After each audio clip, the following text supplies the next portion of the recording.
ಶ್ರೀರಾಮ ಸಮರ್ಥ ಸದ್ಗುರು ಶ್ರೀ ಬ್ರಹ್ಮ ಚೈತನ್ಯ ಮಹಾರಾಜರ ನಿತ್ಯ ಪ್ರವಚನ ಸೆಪ್ಟೆಂಬರ್ 19. ಭಗವಂತನಾಗುವುದರಿಂದಲೇ ಕಾಲವನ್ನು ಮೀರಬಹುದು. ಭಗವಂತನಾಗುವುದರಿಂದಲೇ ಕಾಲವನ್ನು ಮೀರಬಹುದು. ನಮ್ಮ ಜೀವನವು ನಿರಂತರ ವಿಕಾಸ ಹೊಂದುತ್ತಿರುತ್ತದೆ.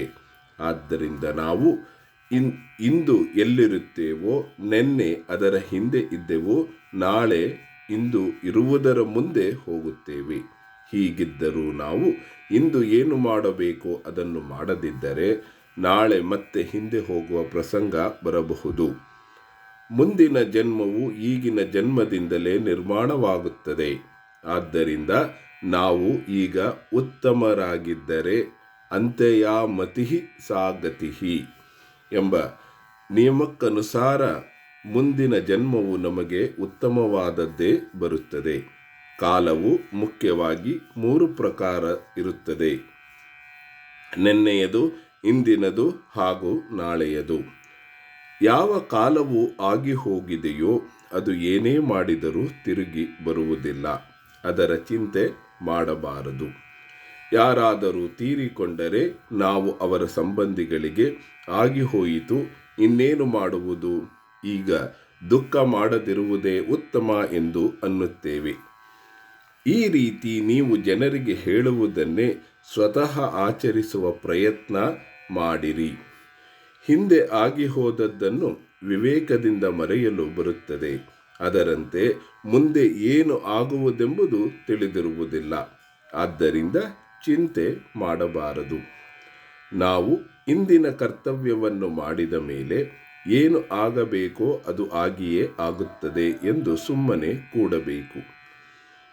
ಹಿಂದಿನ ನೆನಪು ಮಾಡಬಾರದು ಅಥವಾ ಕಳೆದು ಹೋದದ್ದರ ಬಗ್ಗೆ ದುಃಖ ಪಡಬಾರದು ಹಾಗೂ ನಾಳಿನ ಅಥವಾ ಮುಂದೆ ಆಗುವ ವಿಷಯದ ಚಿಂತೆ ಮಾಡಬಾರದು. ನಮಗೆ ಈಗ ಕಾಲದಾಚೆಗೆ ಹೋಗಲು ಬರುವುದಿಲ್ಲ ಹಾಗೂ ಕಾಲದಾಚೆಗೆ ಹೋಗದ ಹೊರತು ಭಗವಂತನು ಪ್ರಾಪ್ತನಾಗುವುದಿಲ್ಲ. ಜಗತ್ತಿನಲ್ಲಿ ನಿರ್ಮಾಣ ವಿನಾಶಗಳು ನಿರಂತರ ಆಗುತ್ತಿರುತ್ತವೆ ಹಾಗೂ ನಮ್ಮ ತಳಮಳವೂ ಕೂಡ ಶಾಶ್ವತವಾಗಿಯೇ ಇದೆ. ನಮಗೆ ಇರುವ ಈ ತಳಮಳವು ನಮ್ಮ ಅಪೂರ್ಣತೆಯಿಂದಲೇ ಇರುತ್ತದೆ. ಮನುಷ್ಯನು ಹುಟ್ಟಿ ಬಂದನೆಂದರೆ ಭಗವಂತನಿಗೆ ಆನಂದವಾಗುತ್ತದೆ. ಏಕೆಂದರೆ ಸತ್ಸ್ವರೂಪವು ಪ್ರತಿಯೊಬ್ಬನಿಗೂ ತಿಳಿಯಬೇಕೆಂದು ಭಗವಂತನ ಇಚ್ಛೆಯಾಗಿರುತ್ತದೆ ಹಾಗೂ ಈ ಕಾರ್ಯವು ಕೇವಲ ಮನುಷ್ಯ ಜನ್ಮದಲ್ಲಿಯೇ ಶಕ್ಯವಿರುತ್ತದೆ. ಆದ್ದರಿಂದ ಭಗವಂತನು ನಮಗೆ ತಿಳಿದುಕೊಳ್ಳಲು ಬರುವಂತವನೇ ಇರುತ್ತಾನೆಂಬುದನ್ನು ಪ್ರತಿಯೊಬ್ಬರೂ ಲಕ್ಷ್ಯದಲ್ಲಿಟ್ಟುಕೊಳ್ಳಬೇಕು. ಇದಕ್ಕಾಗಿಯೇ ನಮಗೆ ಭಾವ, ಇಚ್ಛೆ, ತಳಮಳ, ಅಪೇಕ್ಷೆ ಮುಂತಾದವುಗಳು ನಿರ್ಮಾಣ ಆಗಬೇಕಾಗುತ್ತವೆ. ಬಹಳ ಉತ್ತಮ ಅಡಿಗೆ ಮಾಡಿ ಉಪ್ಪು ಹಾಕುವುದನ್ನೇ ಮರೆತರೆ ಪ್ರಯೋಜನವೇನು? ಭಾವದಲ್ಲಿ ಭೇದ ಉಂಟಾದರೆ ಭಜನೆ ಉತ್ತಮವಾಯಿತೆಂದು ಹೇಗೆ ಅನ್ನಬೇಕು? ಭಕ್ತಿಯಲ್ಲಿ 9 ಮಾರ್ಗಗಳನ್ನು ಹೇಳಿರುತ್ತದೆ. ಅವುಗಳಲ್ಲಿ ಯಾವುದಾದರೊಂದನ್ನು ಪೂರ್ಣ ಭಾವನೆಯಿಂದ ಪರಿಶೀಲನೆ ಮಾಡಿದರೆ ಉಳಿದ 8 ಮಾರ್ಗಗಳು ಅದರಲ್ಲಿಯೇ ಬರುತ್ತವೆ. ನಮಗೆ ತಿಳಿದದ್ದನ್ನು ನಾವು ಆಚರಣೆಯಲ್ಲಿಯೇ ತರಬೇಕು.